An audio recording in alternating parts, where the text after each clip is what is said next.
Today on the LA Food Podcast, I'm your host Lucas Servodio, but today I'm really just a passenger on an epic journey that you and I are both about to embark on, dear listener. Joining us today on the pod is Diego Argoti, the mastermind behind Poltergeist, the brash and bold new food concept at Button Mash Arcade over in Echo Park. Poltergeist has been making noise for serving up mind-blowing dishes like Panang lamb neck with saffron buns, green curry bucatini, and my personal favorite, game hen stuffed with sticky rice. What I didn't know until I talked to Diego is that the journey that brought him to opening Poltergeist is even crazier than the food. Over the next hour, you'll hear a story that includes a helicopter crash, being stood up at the altar, and an acid-fueled walk from Silver Lake to the Arts District that resulted in landing an opportunity at LA's hottest new restaurant. Argoti's tale is one of perseverance, heartbreak, reinvention, and above all, passion. It made me laugh, gasp, tear up, and yes, it made me unbelievably hungry. It's the type of story that makes you grateful to live in the best food city in the world. There, I said it. Quick trigger warning, we discuss some heavy topics on this episode, including addiction, self-harm, and even Alfredo sauce. But I mean it when I say this is a conversation I'll never forget, and like a great meal, I am so excited to share it with all of you. So without further ado, let's chow down.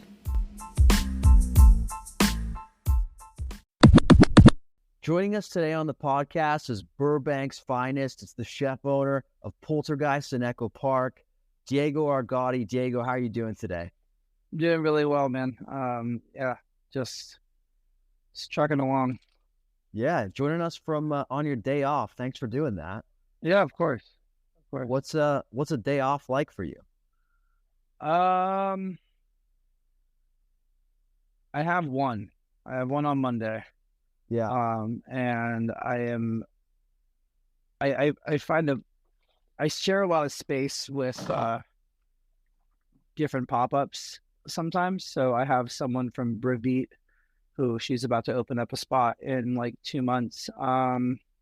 And right now she's she does prep, and my partner and one of the owners, Jordan, comes in at like 10 a.m. and it's just like a lot of cleaning, and it's almost like you threw a party for like 6 days and then it's the next day.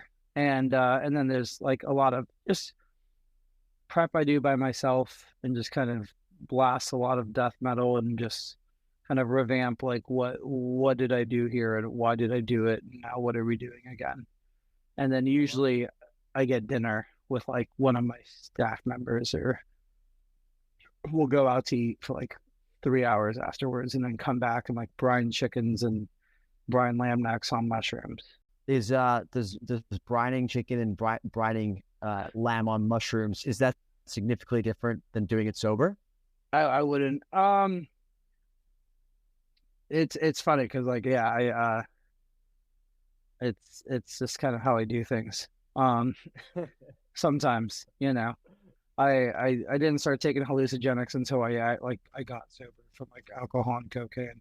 So it's very different from doing lamb necks on cocaine. That's a lot faster, but a lot less fast at the same time too. Yeah, probably less sustainable. Yeah, it's a lot angrier. It's just It almost looks like there's a difference in being on mushrooms with like 60 lamb necks and like 50 Cornish game hens in a room, and you're just kind of listening to music and you're kind of vibing and hanging out.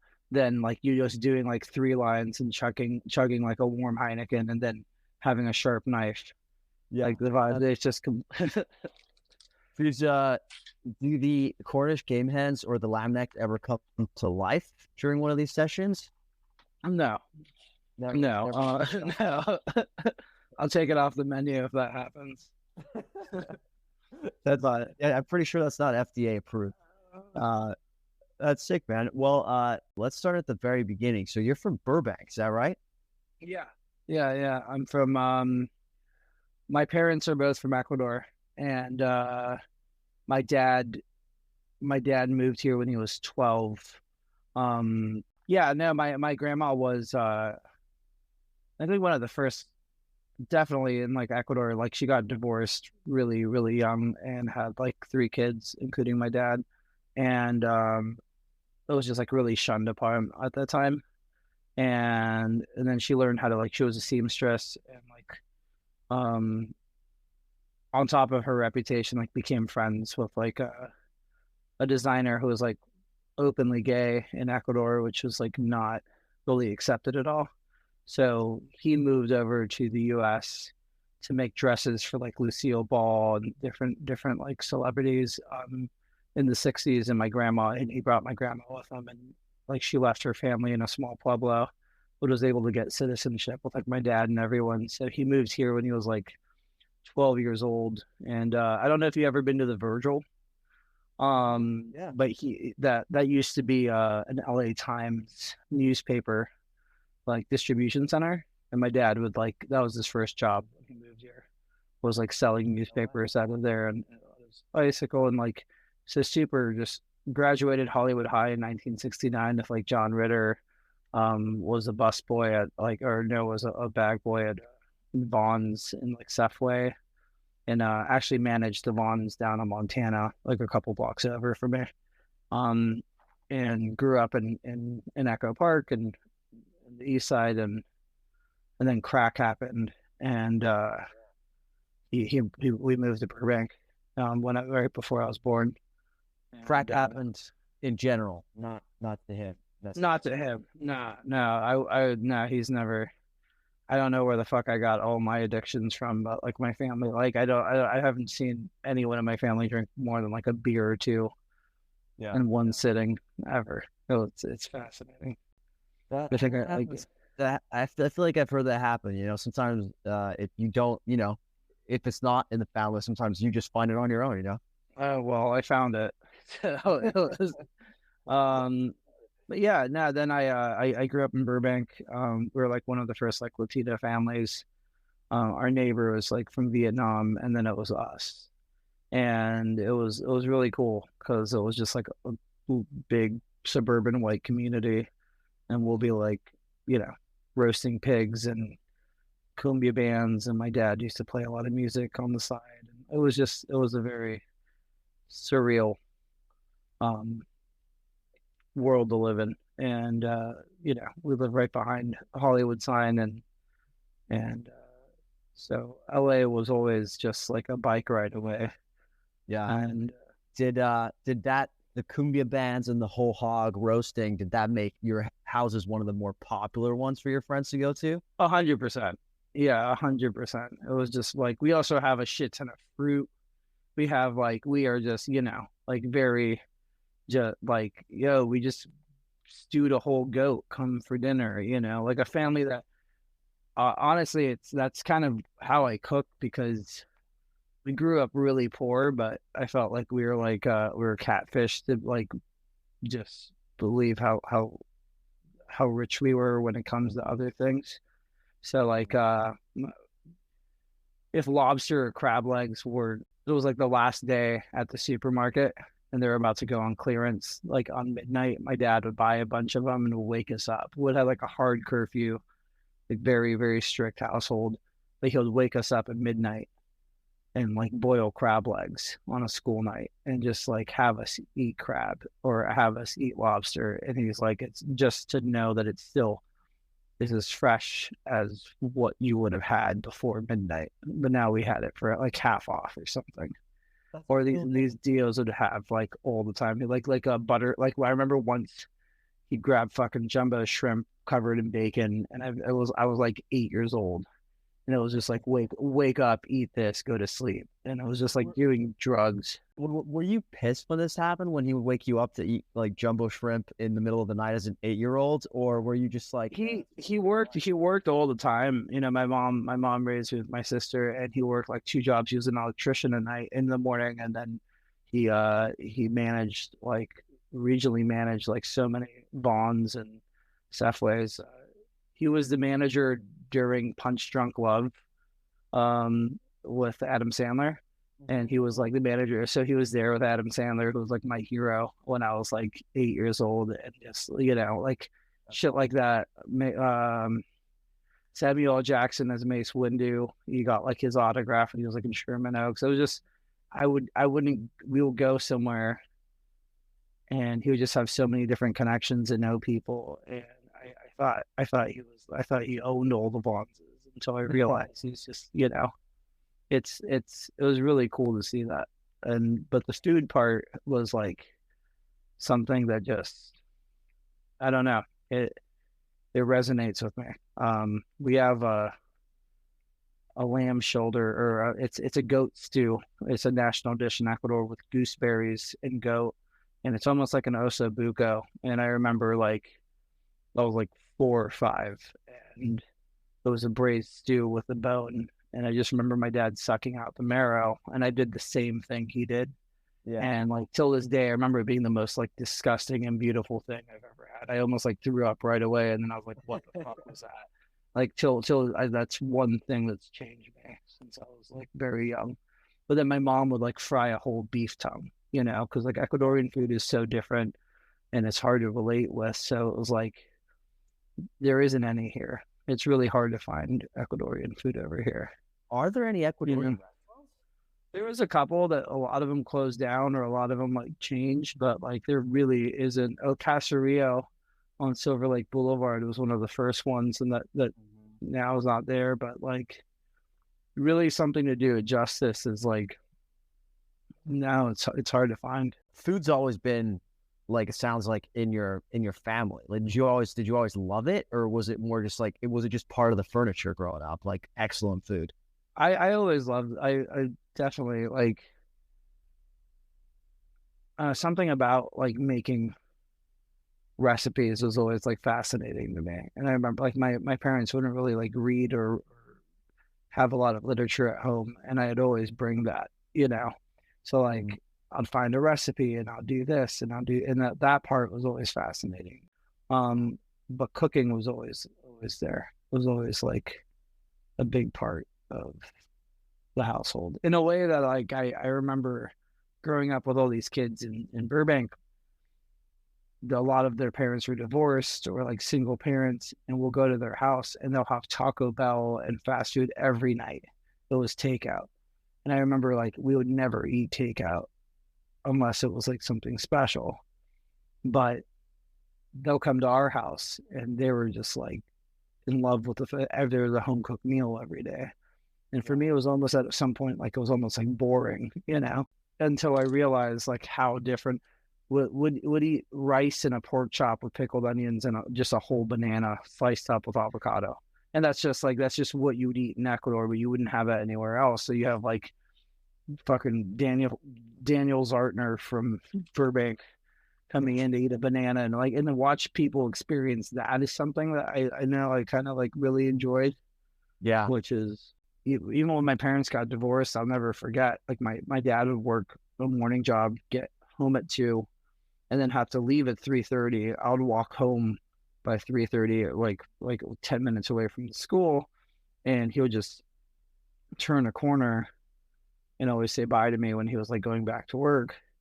And he would always say, turn the rice off in 10 minutes. There's a timer. And he'll make perfect rice every single fucking day, every single day, to the day now where I'm just like, dude, what, like it's something that if anyone says that they're not scared of making rice in a pot, definitely for other people, it's something like I remember even I'm, you never know if it's going to come out right.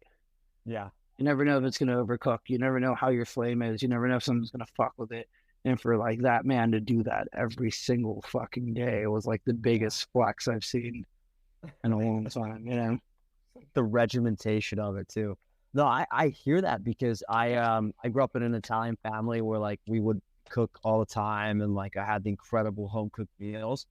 But yeah, sometimes I was jealous that like my friends would just like order the like frozen pizzas or whatever, and I would look forward to going there almost like as a change of pace sometimes. Oh yeah, yeah. You know what I mean? So it's like that bucket of KFC. Sometimes you're like, damn, that actually sounds like the exciting thing to eat. But as you grow older, you realize like, wow, I had it really good. Yeah, now you realize you're like, wow, I had it like, yeah, no, it's something. My best friend growing up, she was homeschooled, but we met each other in like elementary school, and her mom was from the Philippines, and her dad is from Italy. He was from Pittsburgh, Mhm. and he was just like Italian as fuck, and she was just like Filipino as fuck. And but she also like made, so they'll make pizza doughs and they'll make adobo and they'll make this and I just remember like I would cook a lot too. Actually, I got my first recipe of the first dish I ever made was like a fettuccine alfredo that she made. And I remember like that sauce. I still have the recipe somewhere written down, and I just remember making it at home. And and I got like the tablespoons confused with the salt, and it was the most unedible thing in this like I've ever made. And I remember my grandma eating it, and she'll like be like, it's just eat the whole plate. And Was it a cream-based recipe, or was it like the proper like butter, just butter and cheese? butter and cheese and a little bit of cream and milk, like your American version of it, which I was Yeah. just like fascinated by. Yeah, yeah. I mean, Alfredo is one of the most interesting dishes in that I never had it growing up, and I came here and I just assumed it was an American thing, right? And sure, the cream heavy one is, but actually it is an Italian thing. It's just we just call it butter and cheese. But there is that one restaurant in Rome called D'Alfredo or something. They say they created it. It's mainly like a bunch of butter, cheese, and pasta water, almost like cacio e pepe, but a lot looser, right? Exactly, and they make Yeah. it table side. They just Yeah. they're thick. They just like bring you the pasta, butter, cheese, keep mixing it with pasta water, and it forms the cream right there next to your table. Cool. Yeah. That's all. Menu idea for you. Just when did you decide you were gonna become a professional chef? That's a loaded question, and there's two stories behind that like I always like I try to avoid telling people just because it's just a lot, and I could summarize them really quickly. But I'll try to do it in like 4 to 5 minutes, but just like I'm not making anything up, and it's a lot of shit, and I'm okay, and that's all you need to know. But in the next like 5 minutes or 10, there's going to be a helicopter accident. There's going to be an engagement. There's going to be me getting left at the altar.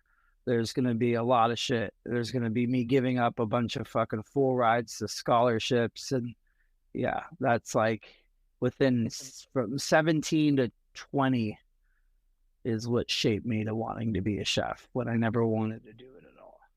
Wow. So what did you want to do when you were 17? I used to play a lot of music. I wanted to be like, yeah, I just used to like play in a bunch of like hardcore bands, and I just wanted to be a musician. I wasn't very good, but I really enjoyed it. That's kind of one of the main things is like, I'd always try to do, one of my first, I always wanted to be a cartoonist. Mm. And I just couldn't draw. And there's this guy named Lalo. He used to do this piece for like LA Times. I think he still does. A small segment called La Cucaracha. And I remember I used to like email him, and he was like just continuing trying it. And like I just couldn't, anything I wanted to draw would not look right. It just wouldn't even look the way I wanted it to. So I tried painting, and like same thing. And music was one of the things I got close to, where I can have an idea and actually replicate it. But then playing live or redoing that again in repetition, it would be so hard for me to like actually do it, to the point where it became a big problem for me to like perform, and like just I'll get super anxious, and almost got signed to a band with my friends. And I remember like a really big performance, I got really nervous and chugged the whole bottle of like warm hypnotic in front of like 3,000 people, and then just just bombed it on stage. So Were you guitar? guitar and bass, and just like would scream a lot. But I think I started with trombone. I used to be in marching band, and like just a total fucking little drama kid Yeah. with a little trombone and long hair in Burbank. And I'm really proud of Burbank now. And at the time it was just like freaks and geeks. And, I remember like just the way I'd hold myself was, it was a special place. And a lot of like cooks and chefs from my school and from other schools. And like people own a lot of stuff. The guy who owns Civil Coffee, Yeah. at the Brothers, Alan Morales used to like, I would fall like he sat behind me for like 3-4 years, shit like that. Like this Erin from like Detroit Vessi, she has like a bunch of like different like pop-ups and stuff. A bunch of people from school, like, and it's really cool to see that. But I also did a lot of photography, and that's kind of where it all started. There was a competition in high school to do pretty much take pictures of food from sponsored by Poquito Mas, because the lady from, or the owner of Poquito Mas's daughter went to school with us, and he like sponsored this thing, and you take a picture and they'll get you like a burrito. And a bunch of my friends knew I liked to cook, and they were asking me to like do these shoots. And I just took all these ideas from like Alinea, and like the Fat Duck was coming out and all this shit that I would read, that I was just fascinated by cooking. But like, I'll be honest, I never thought I could actually be good enough. I didn't even, the idea of being, I had more confidence in being like a renowned rock star or like playing music professionally than even the idea of cooking, or being a chef. Was that because of the cartoon experience where you're like, I really wanted to do that? No, it was more like I just watched it so much. I would watch so much fucking Food Network every day, like to the point where like when I was deciding whether I wanted to do this for a living, I'd like call ex-girlfriends I haven't talked to, and I'm like, how much was that my decision to like watch that much Food Network? And like, was this just something I always wanted, or was that, did you want that too? And to the point where like it was something I've always just, there was a very like heavy set, like a place for me. And like my high school like girlfriend at the time was the culinary teacher's TA, and her son was in my photo class, and I was like the TA for the photo class. And through the competition I used her classroom a lot, and she like sponsored me to go to Le Cordon Bleu, which I just didn't even like the idea of it. Long story short, they got me in a competition, and I was like just going to culinary school every like 2 weeks or 3 weeks through this program in Pasadena, and I was still in high school. And I competed a dessert competition, and they gave you like 10 ingredients, and I just YouTubed everything. Sugar sculptures, things that were so ambitious to this point would scare me if I had to do now. And I just like learned everything like 3 days. And I just remember like my dad gave me a piece of paper that said not 1, maybe 2, but probably 3. After the competition, I didn't get first place and I didn't get second, but I got third.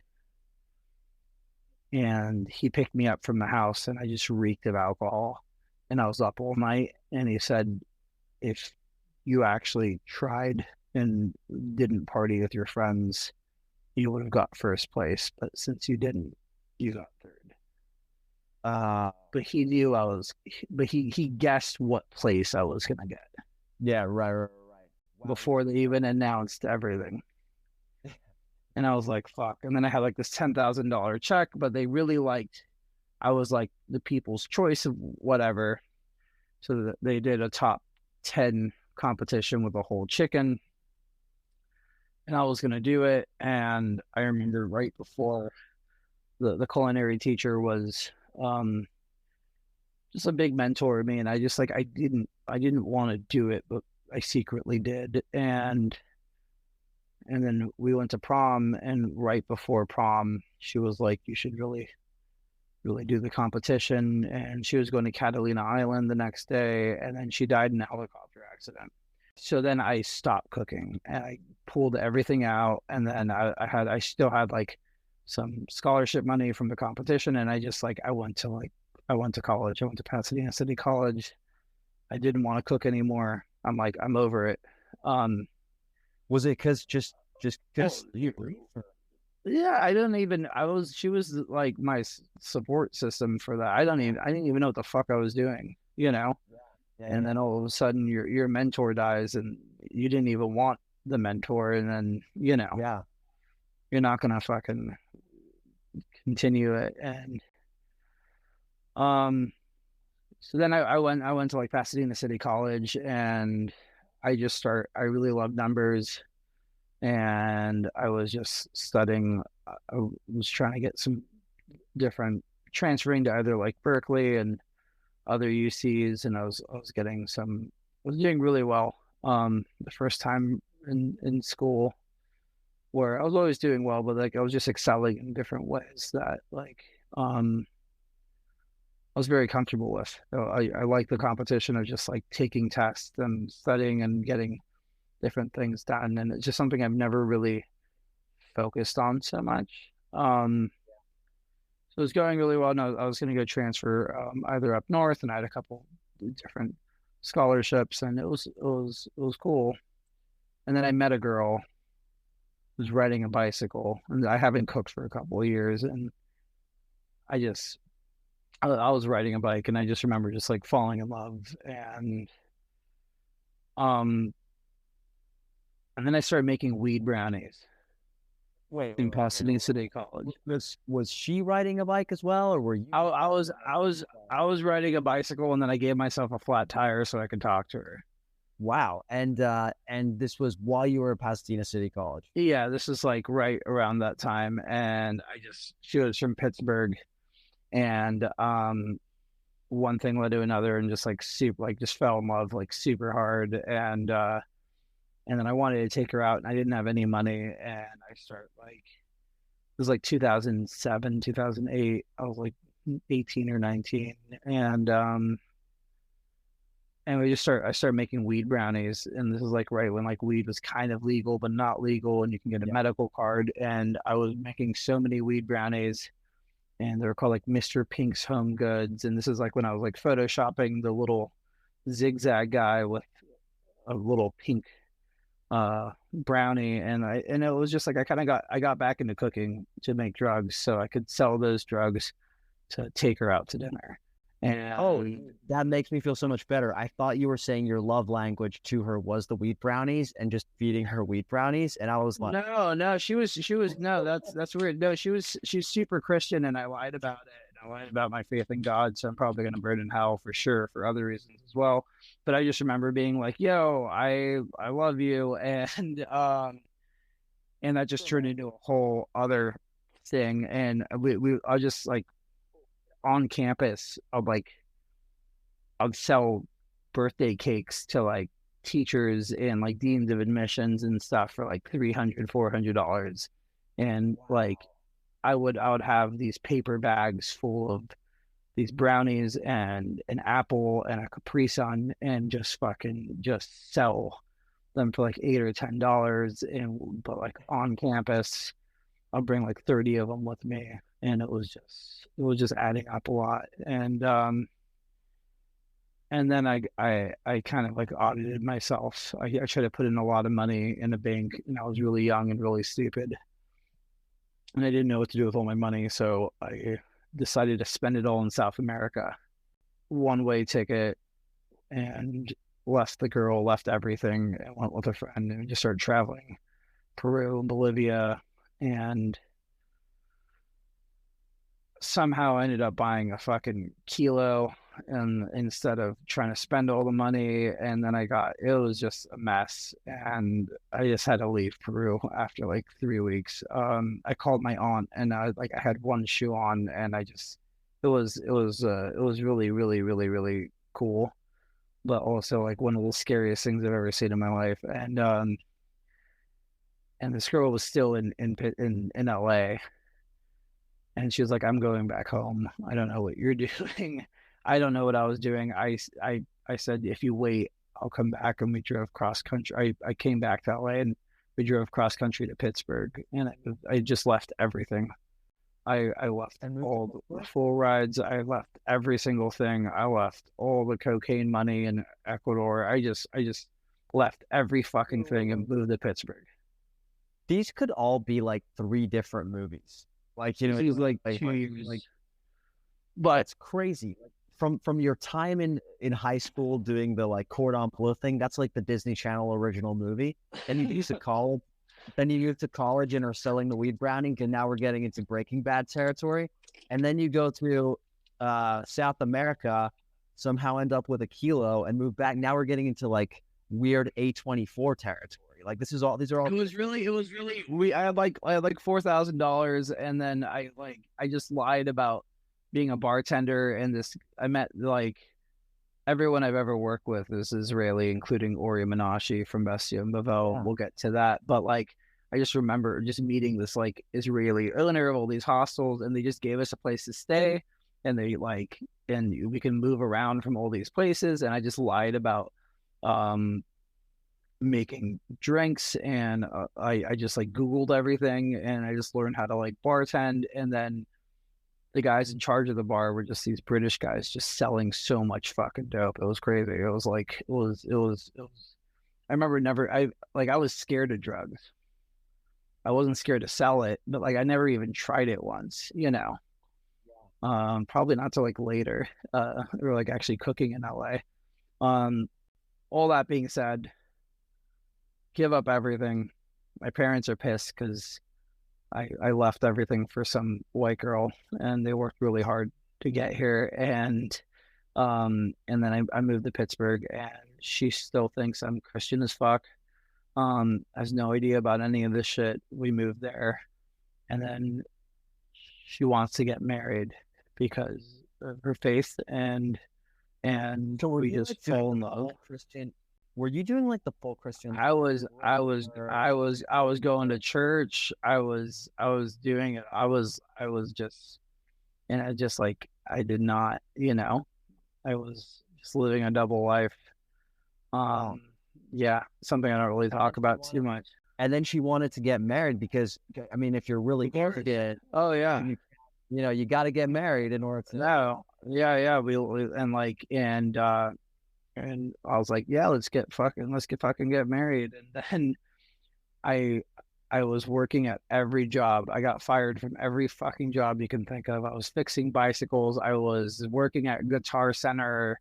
I probably like 12 jobs in a year. And that's just not like, I don't even know. It was just such a weird. I worked at a Chipotle, and I remember like I brought my own knives because they just did not like that at all.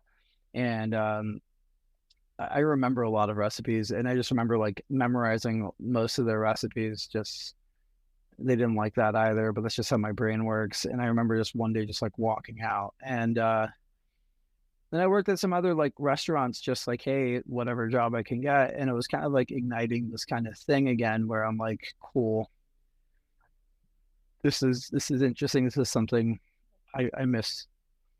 This is my first time in a real kitchen in Pittsburgh, in a fucking, you know, where people are like, hey, make whatever you want. You have 30 minutes. I'm just like, strawberries and fried chicken. And like, I don't, it was just a really, I even remember there, just the spices I would use and like how I would utilize food would always just be a different. When people would eat it, it doesn't mean it was good, but it was different. And if you can start there, it can turn into something else, you know. Was that the start of your like style developing? Because, you know, we'll get there, but like you have the style that, like, you know, for lack of a better term, you kind of fucked up as an eater. You don't really know like what type of flavors you're having, what cultures you're dipping into. You just know it tastes delicious. I think the biggest part is like living in LA and growing up here. But then after Ecuador, I haven't left LA for 10 years. I just worked for a bunch of chefs that I really, really, really liked. And I read every single thing you can read, and I cooked. And I don't feel like a lot of chefs, I could be wrong, I don't think a lot of chefs cook as much as we think they do.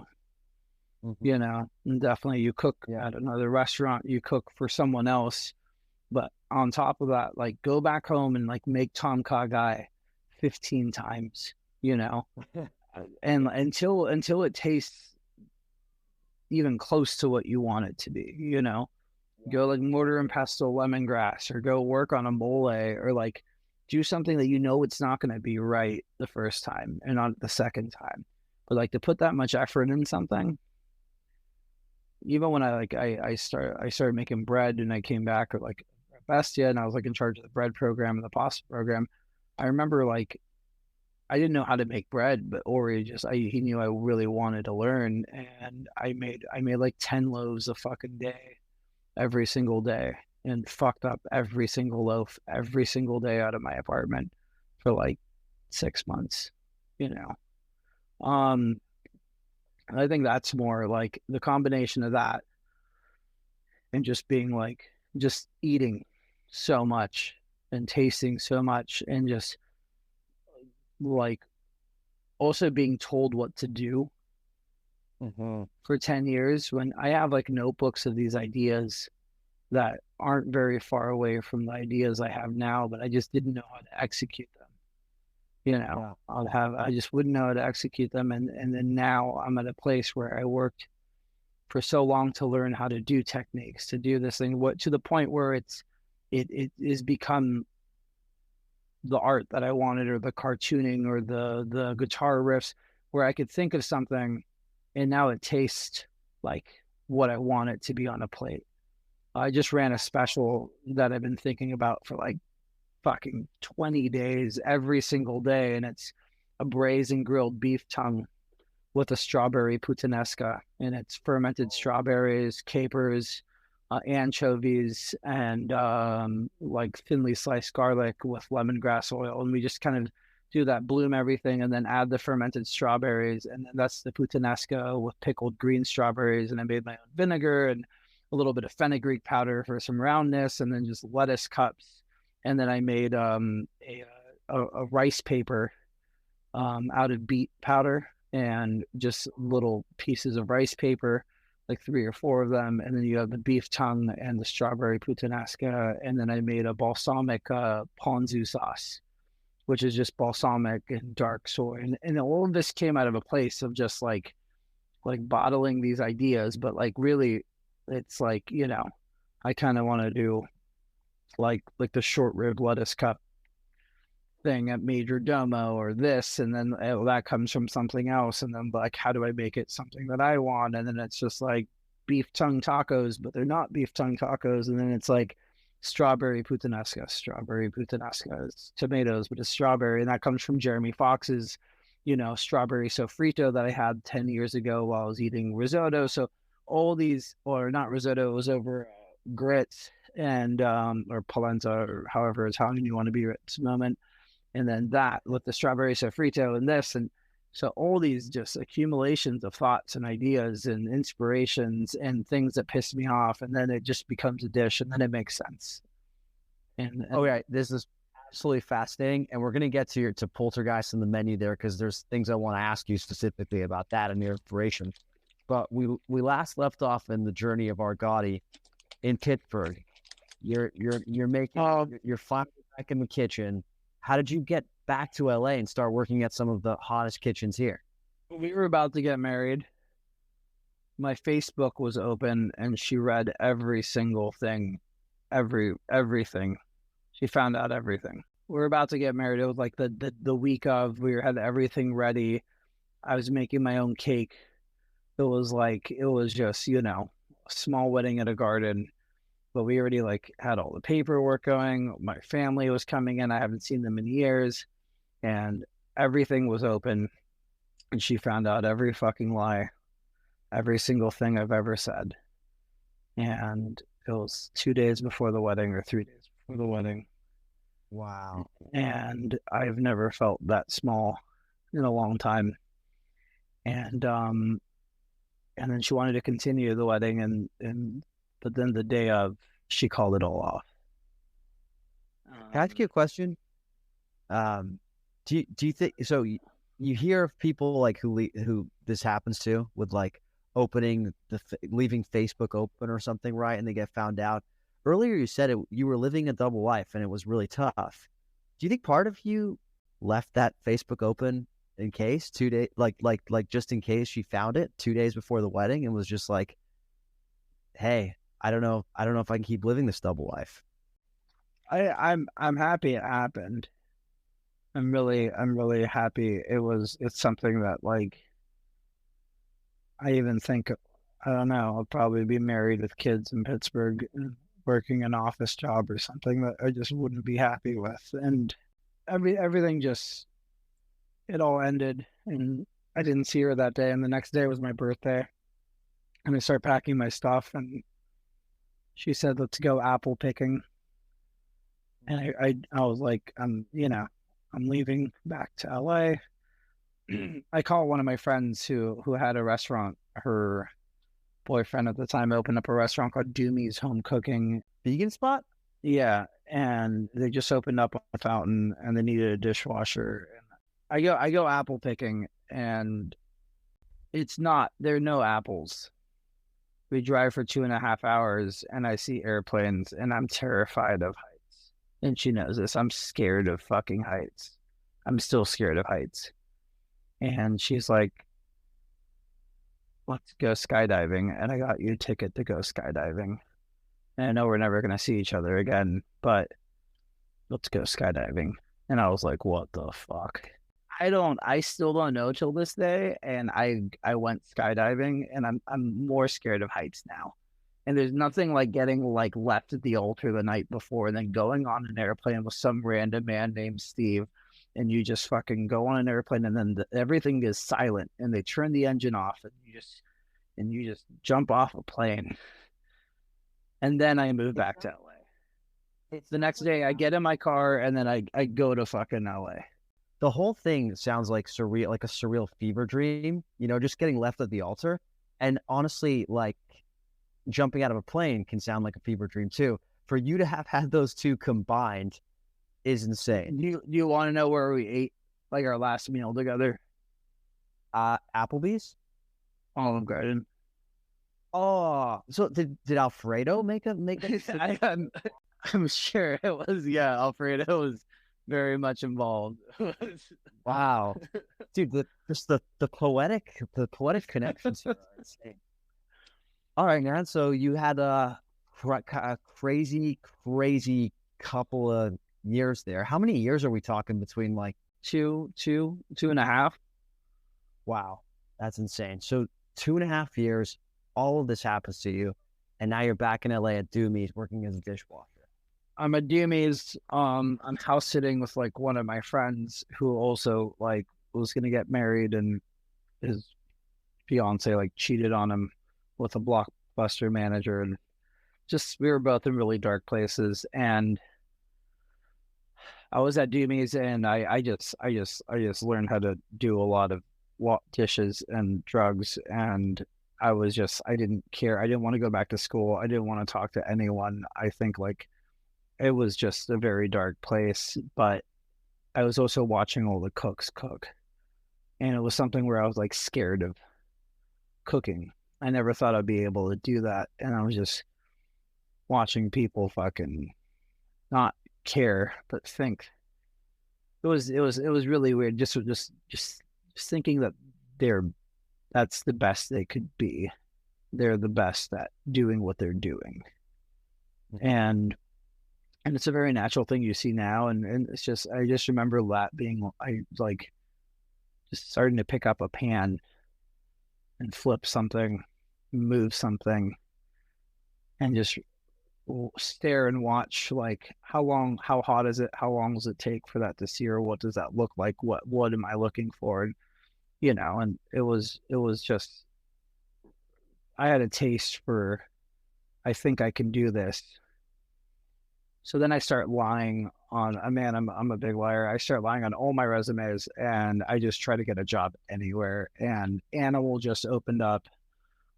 Chris Costantino did Umami Katessen that had like Jordan Kahn, and Doug, who owns the new place in Pasadena right now, who worked I forgot what that Bar Le Shoe. Well, yeah, but he was like the sous chef there. I worked with Michael Wexler, who had the cure there. It didn't last very long. At the same time, I was at Animal. I lied like to both of my resumes, spread myself so thin. I got fired from Animal within like 3 weeks of just, I remember like Michael Marziano, who was there. Like now we're like, it's funny because he comes in to eat and we're like, he barely remembers me. David Sykes, who now like most of these people aren't even cooking anymore, was like is now like a produce manager somewhere. And I just remember being like the scariest kitchen I've ever seen at this time. Anthony Bourdain just reviewed it. It was like 2011. And I just didn't really like, and then I got fired from this other job. And I worked for this chef named Victor Casanova, who owned Gusto. And that guy was probably the worst. Like I don't like talking shit about anyone, but like people throwing pans and belittling and like was probably one of the worst chefs I ever worked for. And I don't really want to talk too much about it, but like it was definitely something that like still fucks with me a lot. But he had a sous chef there who was making these little pillows of agnolotti, and I was just the weird kid that would braise oxtail and like blueberry beer and bring it to work and just like pickled lamb heart and just like bring it to work and like this is what I'm working on. And I thought everyone loved cooking, and for it was just so weird to like just kind of be like talked down upon for like trying to be creative. And I remember the chef at the time was the sous chef. She ended up leaving. Everyone ended up leaving. But I remember the chef would drink so much rosé. I remember he gave the fucking another sous chef a black eye in the middle of service. I remember he had like he was so drunk. He had a scimitar knife and like he just called me a little fuck and would like hold a knife to my chest. And I remember like searing my finger once because I cut it and he would just like put it on a hot pan. The guy lost all his restaurants. I think he's in Las Vegas now. But it was just the hardest. But I don't think he was. I think he was talented to some degree. But do I think he was what I learned was if I'm going to work for someone, they need to be so talented where it's worth it. And I don't even know if that's okay anymore. But like, I worked really hard for Ori and Menashe for a very long time because the relationship was obviously different, but the talent was there and the care was there, and I learned a lot. And I just remember like the chef that I worked with at the time, it was just a whole different kitchen that when people say it's not like how it used to be, like there's a good reason it's not as well, Yeah. And did you go from Gusto to working for Ori? No, the sous chef there was making pastas, and I made this oxtail dish, and she was like, "Yo, there's this dish called Coda la Vasanara that has chocolate in it, and it's a Roman dish because the meat would rot, and they would like put chocolate in there." And she was like, "Yeah, my old chef She kept on talking about her old chef who was like Jewish and Israeli and would teach her this stuff, and he's opening up a new restaurant. I had no idea what she was talking about. But I saw her pastas, and then I remember there's a restaurant called Red Hill in Echo Park, and that's where I met some of my best friends. But I was sleeping outside of a parking lot in my car at the time, and I was a prep cook. In the morning, it was a really hard time in my life. I think I didn't show up to work once because I had a 5150, and I tried to kill myself, and I go back to work with a bandage around my arm, and I washed dishes for with one hand for 2 weeks. It was a really, really, really hard time, and then I found a place, with some really close friends and some people that are still part of my life now, and we just cooked food, and it was a very beautiful thing. And I never really wanted to go back to like fancy restaurants again. I was in this little Echo Park Square cooking some food, and I had a place, and then this menu came out, and Bestia just opened, and I see Coda La Vasanara on the menu. And I look at it and it says chocolate pasta and oxtail. And I'm like, okay, who the fuck is this? And the owner of this restaurant, Red Hill, had a little place called Local, which is right next to Thirsty Crow. Now it's Flore. And the guy was laundering a shit ton of money. I can't, anyways, I thought he let me be in charge of the restaurant, this little fucking kid, because I thought he believed in me, and it wasn't the case. And I was just running this restaurant on my own and doing the very best I could. And I was just coming up with specials and all this, but I was the best chef or cook in that kitchen, and I wasn't learning anything. And then I found out what was actually going on. He was trying to sell it the whole time and just needed someone there to like make it look like there was revenue, and there's so much fucking money laundering and everything you could fucking think of. And I had a breakdown, and I was like, I quit. I went to my apartment. One of my really close friends brought, like right on time, like just gave me a gift of like 5 grams of like some of the purest shit I could ever have in my life. And I was just in my room for 2 weeks and I wouldn't fucking leave. And I was so depressed. And I kept on staring at the Bestia menu. So I took like 5 tabs of acid and I walked over from Silver Lake to Bestia. And I asked for a job. You walked like 8 miles? For sure, yeah. I walked all the way down Sunset, all the way down Vignes, down, and just walked to Bestia.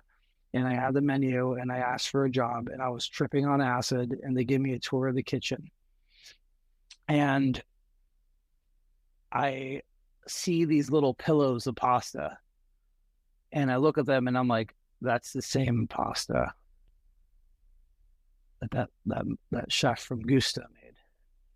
I didn't really think about it. And then I come back for a stage and they forget about the stage. And I come back and I'm like, I'm not ready enough. I'm not fast enough. So I parachute 0.5 gram of cocaine in a little piece of paper. And I'm like, this is going to make me fast and I'm going to be good. And I show up to my stage and I am fucking sweating bullets. I am a mess. And my knives aren't sharp. Everyone there quit to be a sous chef. Everyone quit a sous chef position there to go be a cook there, and we were getting paid like $9 or $10 an hour. And I was so underqualified. And I go up and I am on one, and and then everyone's talking shit about every single play. Oh, you work for that guy, you know this guy, you know that guy, and I'm like, I'm just not, I wasn't used to that environment. And everyone's just, and I was like, what the fuck? Ori's cousin died that day. He comes back from a funeral and he goes, you work at Gusto. You used to work with Isabella. And at the time she would have like, you know, she would leave restaurants and all this. And I'm like, oh yeah. And I talk shit about the wrong person. And I'm like, oh yeah, you know Isabella. She leaves everywhere.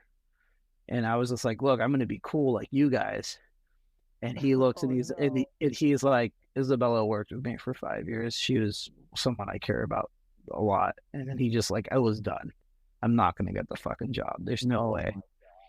So then I also love pastries. And that's why I would stage with a pastry chef at Red Hill. And when the Budino tart came out, I saw Genevieve and I'm literally like 0.5 gram of cocaine, whatever the hell else I was on. And I go up to her. I'm like, hi, I just want to say I really appreciate what you're doing with the Budino tart and the play on it and blah, blah, blah, blah, blah, and chocolate. And she goes, who are you?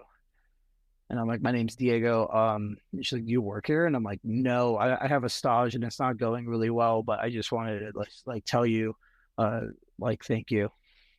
And then I just went back and I had a cut lamb necks with Ori. I had no idea what to do. He was just giving me projects to like go fuck myself. And I just I finished the stage. I was running around. I was sweating bullets.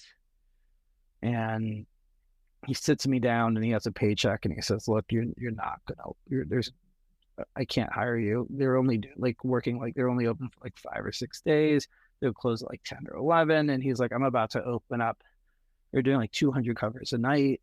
And like, he was just like, I'm about to open up everything and change the restaurant and just really keep on pushing. And he goes, I don't think you're going to make it.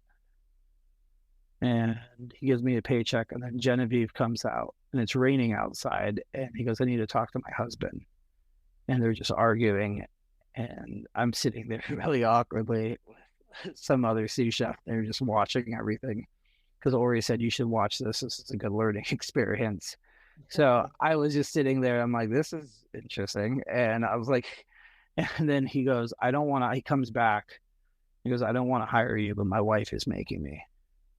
And she was pregnant to Saffron at the time, which is what Saffy's is named after and all that shit. But she was like, I'm going to hire you. And he goes, you have 30 days. If you fuck up anything at all, you're fired. I don't think you're going to make it, but that's it. And I was like his gopher for a fucking like 30 days. And it's still like I was just fucking pick up anything, do anything, and I would just run. And I remember once he was curing something, and like I said, I love math. I love math too, but math on math is really fun. But math on math is really cool too. But he was curing something, and there was like a percentage he did, and his hands was covered with blood, and we're doing coppola test, and I'm just cleaning up after him. He like butchered a bunch of like pigs, and I told him that the number that he came up with was wrong, and he was pissed. And then he checked it, and he goes, how did you do that? And like from that day, I wasn't allowed to use a calculator at Bestia for like till I left Bavel. We would just do mental math together. We would do percentages together. Like I was not allowed. And he was like, and he also like, we literally would just fucking do percentages. We still do it. And it was like, just like do like conversions and shit. And we got really close. We got so close. I was like, cause like just, I wouldn't be allowed to be on the hotline, but like I would help him with whatever dishes he'll do, and we'll like. And then I worked a salad station, and I fucked up a salad really badly, and I was trying to do it by myself, and I should have asked for help, and I didn't have the right ingredients, and he fired the salad, and then he fired me on the spot. No, even though you guys were so close. He fired me on the spot because he asked me, did you know it was wrong? I said, yeah, I should have asked for help. And he goes, oh, so you knew it wasn't right. You sent it out. And I'm like, I panicked. And he goes in and goes to the back. Kuya Lord is there. Maynard is there. He was the sous chef. They're all sitting down, and no one wants to fire me. And he doesn't want to either. And then he comes out. And he says, look, I'm going to talk to my wife like 10 minutes after. And I'm just outside, and I'm just a mess. And he goes, I think I'm going to get your job back. And I'm like, Ori, and this is the first time I ever called him Ori, and I just cursed. And I was like, there's no fucking way. I'm not going to, if I come back, I'm going to be your bitch, and I'm not fucking coming back. Like you fired me. And he wanted me to come back. And the next day he calls me. I go to my apartment, just drink like crazy. And he tries to call me, and he sends one of the sous chefs over there to like come see me. And I don't. And they're like, please just come and talk to him.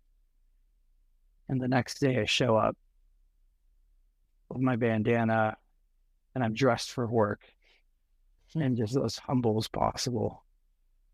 And he goes, I can't bring you back now because you said no. And it's just a big fucking macho bullshit, pride, egos.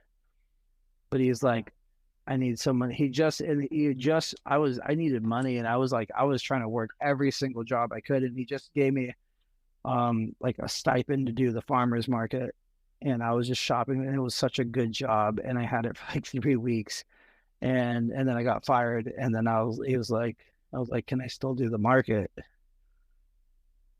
So I'll be buying all the produce for Bestia. And then he got me a job at Kispaka. He goes, where do you want to work? And he goes, I'm opening up Bavel in 6 months, which was not, it was 4.5 years. Till we actually open, or 5 years till we open. He goes, and you're going to be the first hire, but we'll just send you somewhere for a couple of months and then you'll come back. And someone just like quit Kispaka with Chad Colby, and I went there, and I got let go from there too after like 8 months.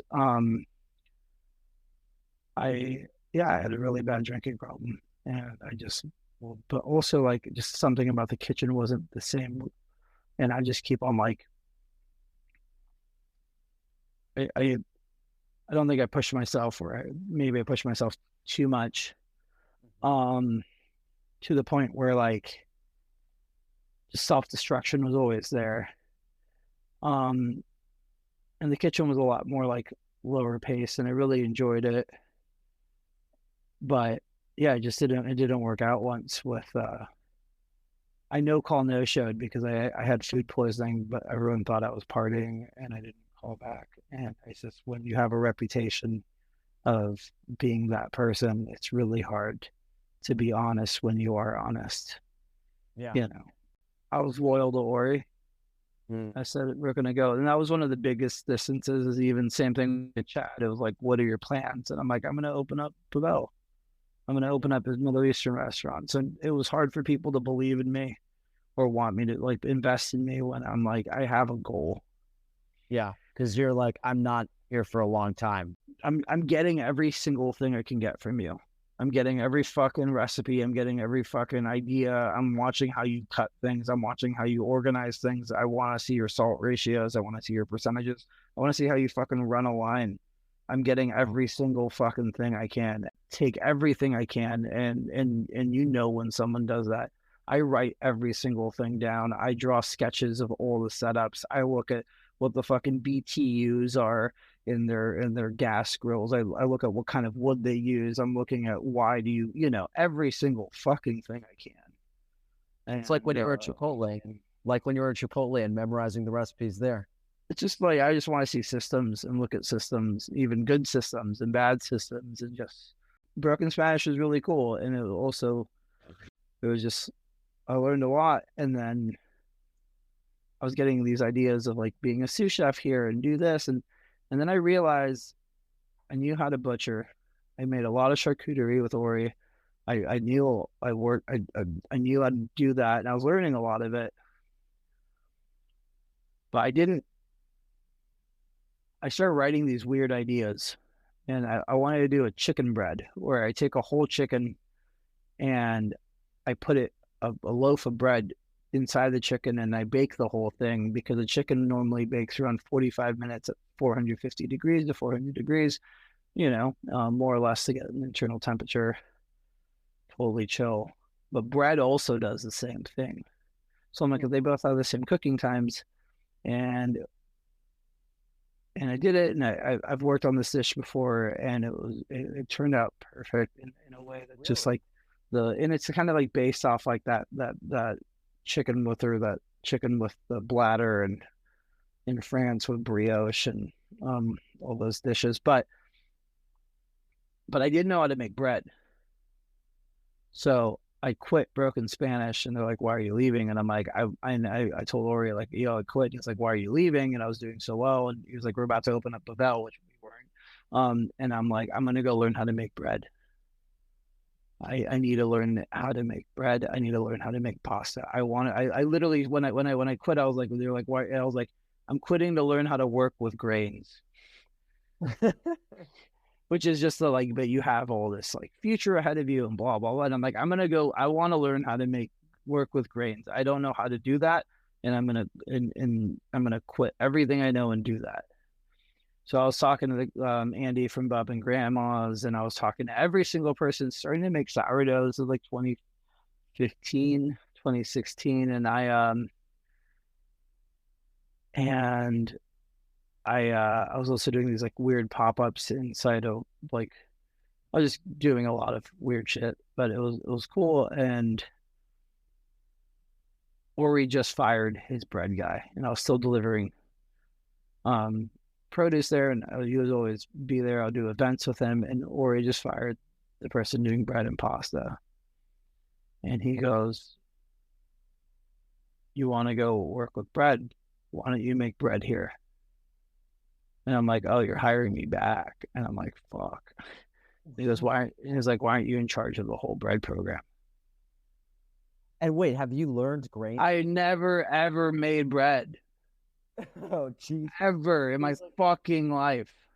So you leave broken Spanish to go learn about grains, and then Ori's like, "Yeah, just do it here." Do it here. And that's when I started making bread every fucking day. I started making pasta with the pasta maker, Jose, who just taught me. And I just was like, every single fucking day, I made all the pasta there for like 2 years. And at the same time, they were writing the Bestia cookbook. And I just had a gigantic board and like the math for bread and pasta and creating recipes. Like it was like I flourished so well. And it was till this day probably the happiest I've ever been in my life. It was the least amount of drugs I've ever done. I made bread every single day. I was in a relationship that I was really unhappy with, but even then it was like it felt like a surreal world of just like whatever. I don't even know how to describe it. And I didn't want to be a sous chef. I didn't want to be a chef. I just wanted to make bread and make pasta. And that was it. I was cool with that. I wanted to open up a bakery. I started making, that's all I wanted. I just wanted to make pasta. And then I'd help Ori with the cookbook. And we were developing recipes, and just a big part was just transferring all the recipes, writing about different things, writing about the biga, and it was like really cool to be a part of that. And then at the same time, Ori was working on all the R&D for Bavel. So anytime, any of the recipes, the strawberry scoop for the malawak, all the bread recipes, all the pita, him and I worked on it very close together. And it was just like, just being able to format those recipes and do all that and just like be there and like watch it grow into what it was, but also do it in a way that's like so seamless because you're not even like understanding what's going on because you're just numbers, and percentages and 2 grams of this and 15 grams of that and 5 grams of this and 3% of that. And it was just like, I can handle that. I can handle all of that. And I love that. And I think in numbers. When I develop a recipe, even like now, it's a percentage. And I see it change. And then he lets go of one of his chefs. We're about to open Bavel. And right before we open, he goes, "Hey, I'm going to make you a sous chef for the restaurant." And I'm like, what? I haven't cooked for 2 fucking years. And he goes, "You're going to be in charge of the hearth. Like all the main proteins." Yeah. And I'm like, I don't know how to fucking cook. I don't know how to flip a fish. I don't know how to fucking cook a steak. I don't, And then on top of that, I was doing the bread program for Bavel when they opened, and there's all these, we had like 4 or 5 sous chefs, and everyone was a sous chef somewhere else. Some people was like a CDCs of different places, and I was the most underqualified. I literally just got there because of they just let go of someone that they're going to bring, and it was really hard. And then a lot of people either quit or left or moved on, or it was a very hard job, but I thrived in it. And I loved it very much. And I was really,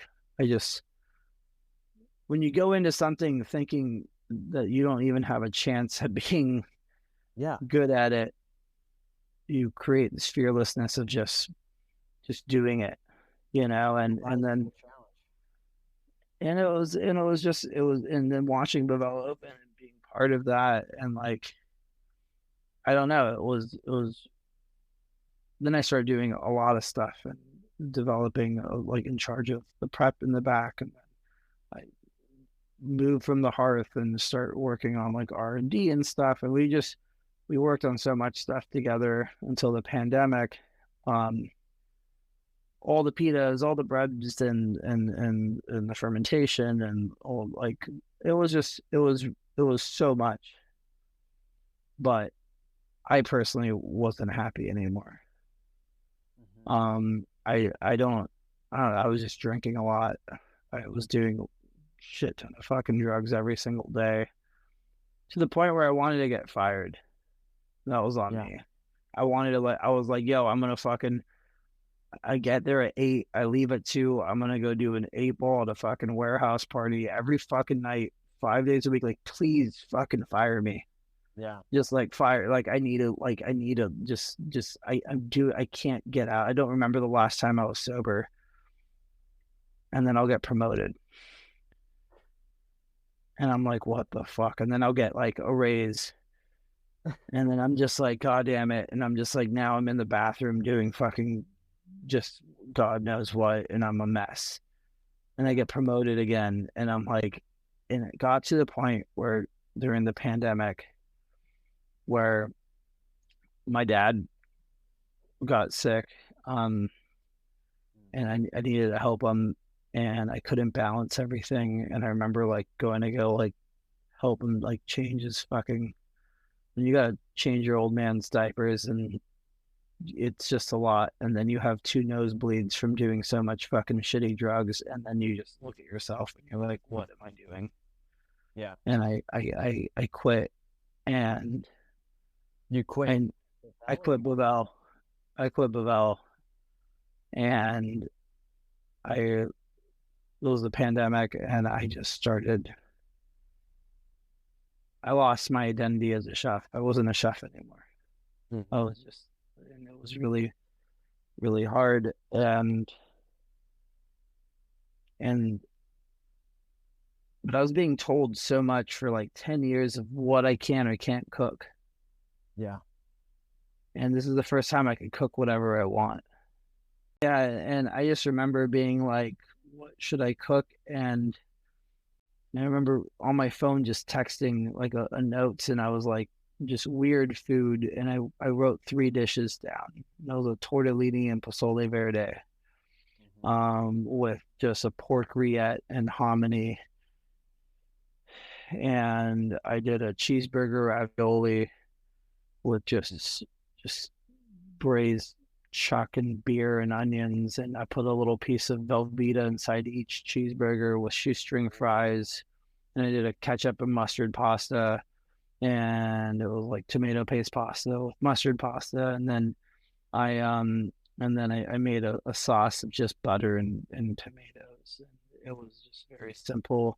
And then I put a secret sauce on top of just mayonnaise and ketchup and pickles. And then I did a chow fun guy, which was like a version. And then it just developed these ideas of like what I want to eat. And part of it was trolling. I remember like Noma start making cheeseburgers during the pandemic, and I'm like, everyone's making fucking cheeseburger, so I just wanted to make my own version of a cheeseburger, and it happened to be a ravioli. That's brilliant. And I set up behind this alleyway in Silver Lake. I text like 30 people, and they show up, and it just turns in, I'm still doing a shit ton of drugs at the beginning of this, and it just turns into this thing where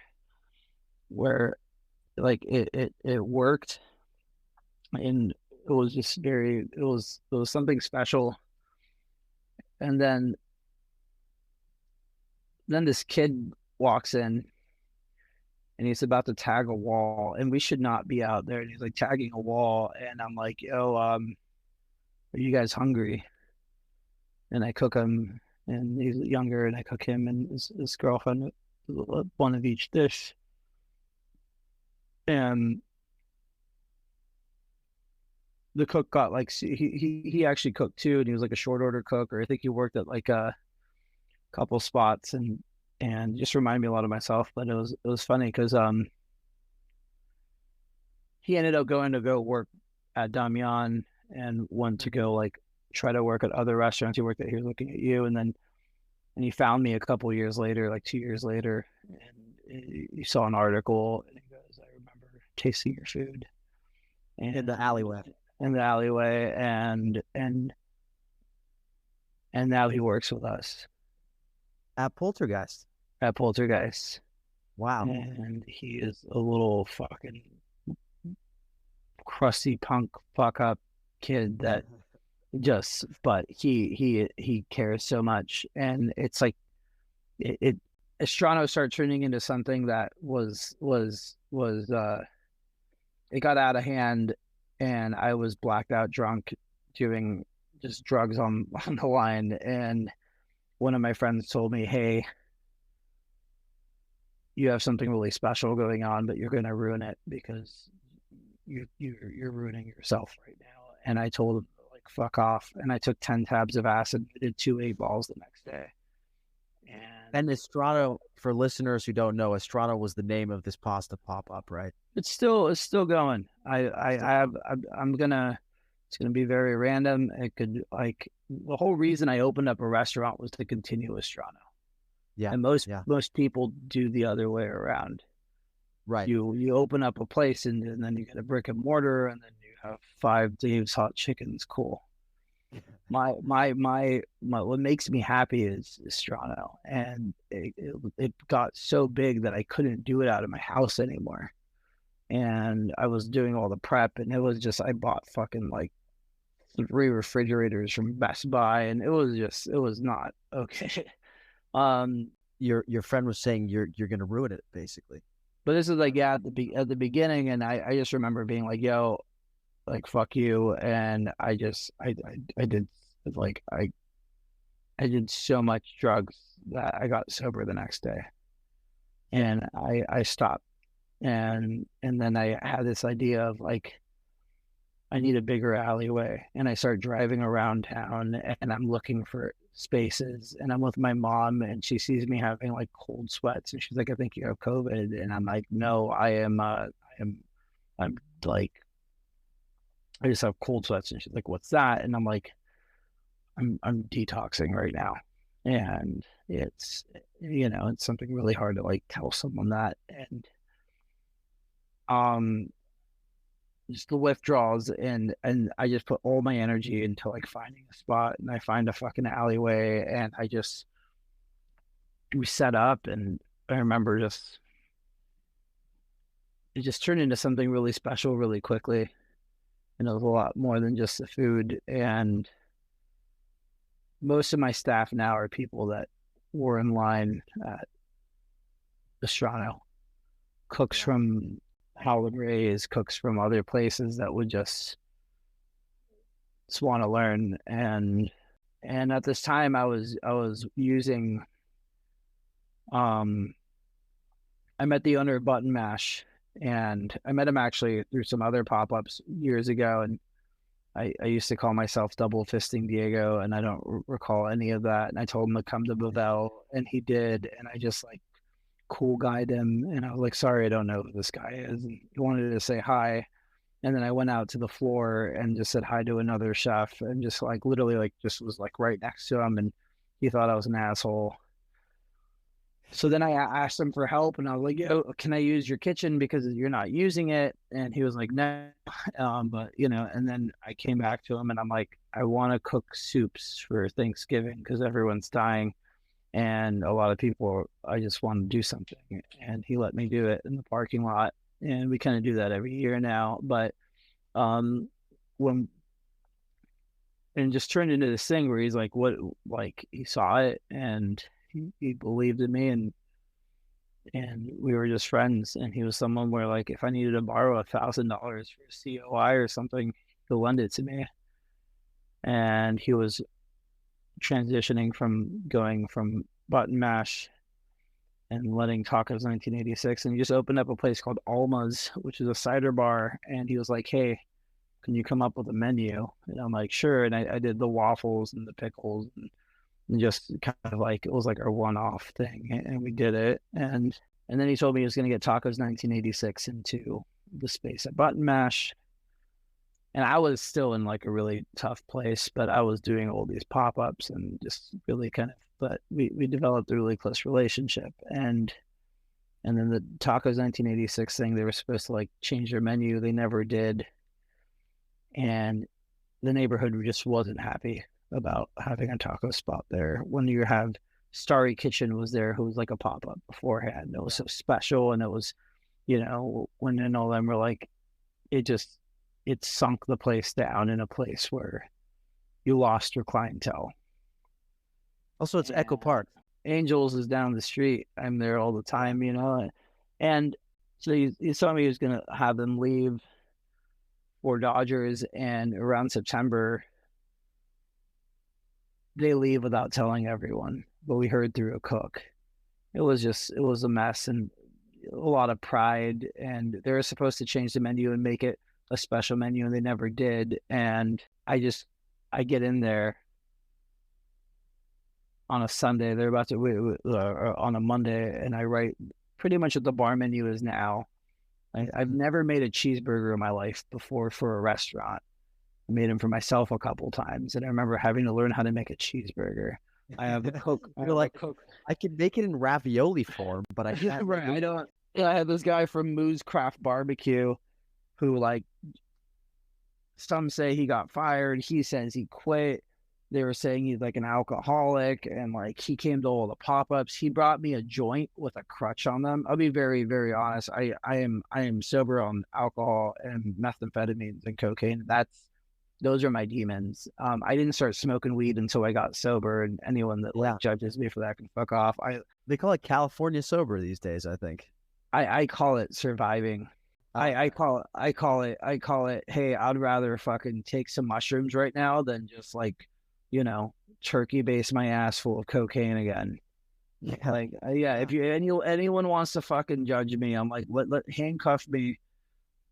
Let's handcuff each other, and I'll do a fucking fat line of like crystal meth, and then hang out with me for a fucking day.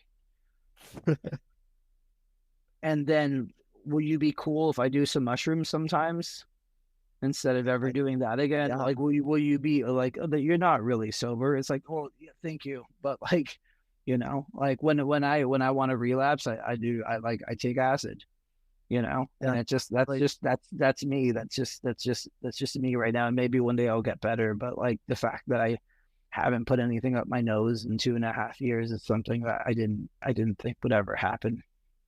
Yeah. It's I mean, not to use like all the stupid cliches, but it's a journey, and honestly, it's only yours. But it was this guy from Moo's, his name's Sebastian. He's my sous chef now. He brought me a joint once that had a crutch that was a fusilli pasta. It was a little fusilli crutch, and he told me he wants to work there. And I'm like, look, I'm about to do this project. I don't know what the fuck I'm doing, but if you want to come, show up tomorrow. And he just quit his job, and like it was just a fucking thing. And we just started making burgers and make fries, and I make ricotta gnocchi on the menu, and we just start like and I'm back in the kitchen hand cutting French fries, and this is in then I have a wedding in October. This is last October, and I don't know what to do, and the place isn't a dining destination. So I call all my friends, and I do this pop-up mayhem to buy me time. And we just curate all these pop-ups with like, evil cooks and the bad Jew and PRD and Little Coyote, and all my friends come in and help me fucking turn this kitchen that was just trashed. And it's a beautiful place, but like it needed someone to care about it. And what it really needed was a chef, and it didn't have a chef. And I know it sounds weird to say, hey, an arcade bar needs a chef, but when I was at Broken Spanish, when I was at Bestia, I would go to Button Mash and go after a shift and go eat a burger because they're serving food late. And it was just a place that, like, I was getting offers from other people and opening up other things. Something about the challenge of having a place that was doing so well and then had everything bad that could happen to it. And then having an opportunity to turning that place into something else. That was what I needed to validate that I can do this, that I can run a kitchen on my own, that I can cook whatever I want to cook, that I can run a team, that I don't have to be a Victor Casanova. I don't have to I can be myself and do that in my terms. And the whole idea was just to do like a Middle Eastern menu and just like a one-off, not have my name on it, and then still use the kitchen as a ghost kitchen for Astrano. So we'll make hummus and pita bread, and then I'll just be there and then just doing Astrano stuff. And the more we're looking at the numbers and how slow it was, and what and we kind of came up with an idea of like, if we have a small budget for some kitchen stuff, we don't have a lot, but if we're going to take this risk, why don't we go all out? And that's where I had the idea for Poltergeist. And with Jordan and I, we were up till 4:30 in the morning every fucking night, just writing a menu together, just writing a weird fucking like this and that. And I was like, I want it to be 12 items.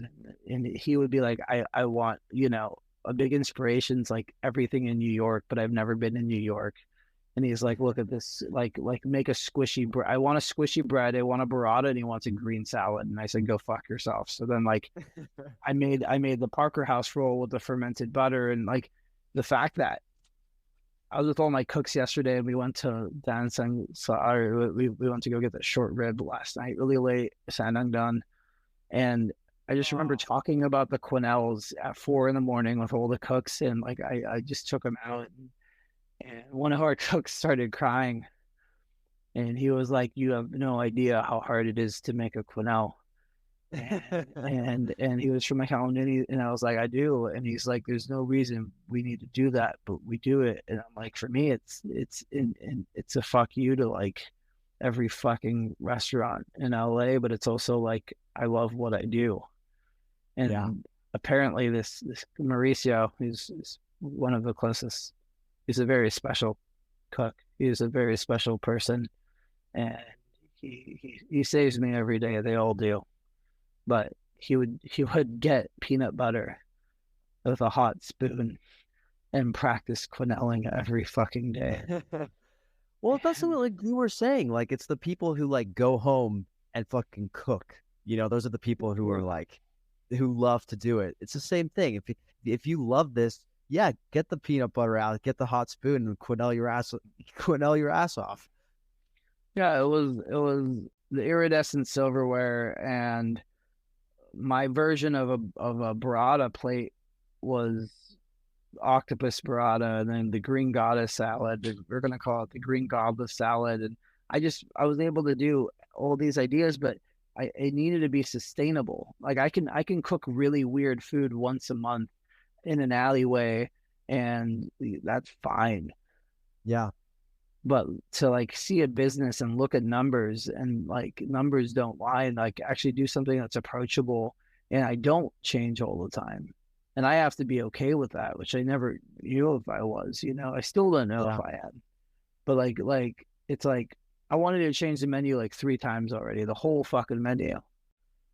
And I'm like, do I need to do that right now? There's a lot of people who haven't tried it. There's a lot of people who want to try it. There's people who want to try it again. And it's like, what would I do? What would I do? What am I proving, and to who? Yeah. I will say, if I went back, and because I went recently, and absolutely, I'm not just blowing smoke up your ass, but it's like the best meal I've had all year.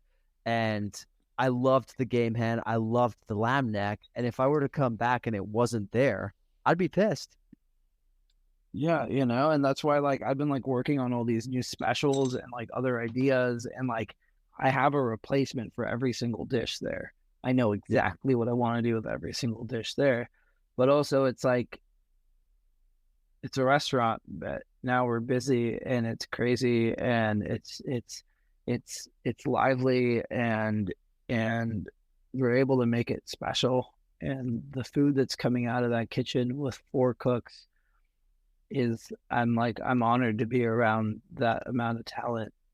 I don't care what responsibility I have for that, but the fact that they're doing what they're doing, and the team behind it, and Rachel in the morning, and just, we don't have a pastry chef. We don't have, every fucking person there knows how to make the cake, more or less. We all spin ice cream. Abel Vista, the little crusty punk kid, fucking puts avocados in a blender and just follows recipes. And these recipes are developed the way I learned how to make bread. So they're all off grams, and, and it's just like, it's a special place that it's really just brought me. Right before we opened, I was going through like just a breakup, and it was hard, and I was able to harness all this in a place that just like gave me a beginning again. Like I feel like I'm establishing myself as a chef on my own now. Yeah. I'm not. It's funny because like poltergeist means like haunted, right? It's like, but it sounds like for you, it's almost, this was an exorcism of sorts. I don't know. That's the reason I wanted the name, is because there's so many other like people behind it, and Starry Kitchen and Tacos 1986, and I was like, this place has been a home for other people, and if I go in there and I just do something normal, it's not. I gotta fucking make a ruckus. I gotta break plates. I gotta do something that no one else is doing. I gotta fucking just go and make noise. Yeah. And Poltergeist is also it's a way of calling a ghost kitchen for Estrano without calling it a ghost kitchen. That's cool. Wow, that was over my head, but that makes sense. Any chance we're going to see an Alfredo on your menu anytime soon? I do these lobster Alfredo soup dumplings sometimes that are cool. Yeah, I do. Where I take the cream, I take a lobster roe and all the bits and cream and Parmesan rinds, and I cook it down, and then I add gelatin to the cream, and I add a piece of that with some poached lobster into a dumpling that's a squid ink wrapper, and then I just, yeah. So that's the closest thing I've done to Alfredo. But that sounds pretty close to me, and honestly, it's cool to see everything come full circle. Yeah, man. I really quick, you're asking about favorite places in Burbank. Corner Cottage breakfast burritos, the original Giamella's, like pepper steak and cheese or pastrami over there, and they have everything done through RC Provisions. It's kind of like the birthplace of all that. I really like a turkey and avocado panini with feta at the Handy Market over there. I go to Pinocchio's to get overcooked pasta and meatballs since I was like 6.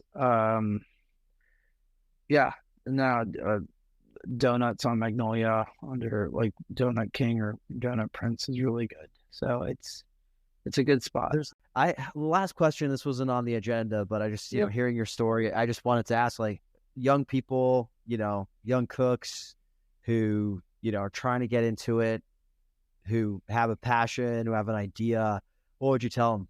I remember like talking to one of my best friends now, who's the pastry chef at Red Hill. I remember talking to them and being like, I want to be a chef. And they told me not to. And they said, don't do it. And honestly, part of me wants to tell whoever asked me not to do it. And the main reason is because if you really want to do it, you're just gonna say fuck you and find a way to do it. And I love that. The best thing is just to do it. It's gonna get really hard, and you're gonna fail so many times. But like, if that's something you really want to do, you're gonna find a way to do it. Yeah, man. Yeah, man. Diego, thanks for coming on. I'm gonna be coming back to Poltergeist very soon because honestly, all this talk has just made me hungry. Awesome, man. Well, thank you very much. I really appreciate your time too.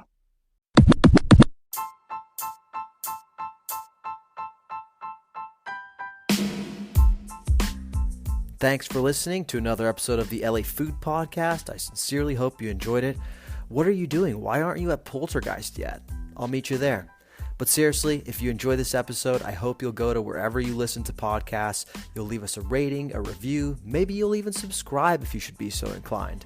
If you're looking for me, you can find me on TikTok and on Instagram at the LA Countdown. That's TheLaCountdown.